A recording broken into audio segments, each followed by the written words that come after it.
কাগজ কলম সহজলভ্য হওয়ার আগে এমন স্কুল দেখা যেত গ্রামে গ্রামে। কেমন ছিল সেসব স্কুল তার ধারণা পাওয়া যায় টুঙ্গিপাড়ার প্রত্যন্ত গ্রাম ডুমুরিয়ার এই মন্দিরে। এই পাঠশালায় বর্ণমালার হাতেখড়ির পরই শিশুরা যায় প্রাথমিক বিদ্যালয়ে। পাঠশালার একমাত্র শিক্ষক মীরা কীর্তনিয়া। তিনি তালপাতায় প্রথমে বর্ণমালা খোদাই করে দেন। ছাত্ররা নিজেদের বানানো কালি দিয়ে সেই অক্ষরে হাত ঘুরিয়ে শেখে লেখার কৌশল।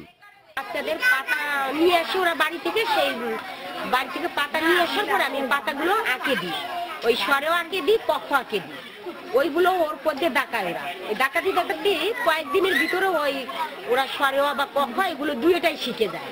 সরকারি কোনো সহায়তা ছাড়াই স্থানীয়দের দানে চলে পাঠশালাটি।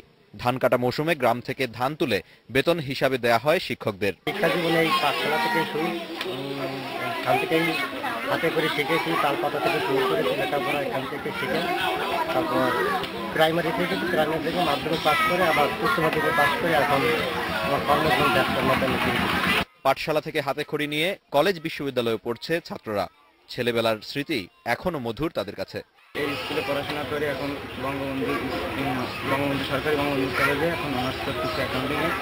স্বাধীনতার পর এলাকার শিক্ষানুরাগী রথীন্দ্রনাথ মালো গড়ে তোলেন ডুমুরিয়া গ্রামের এই পাঠশালাটি। এখন কাঠি, কানাইনগর, ভৈরবনগর, ছোট ডুমুরিয়া গ্রামেও দেখা মেলে এই ধরনের শিক্ষার আয়োজন। Independent news.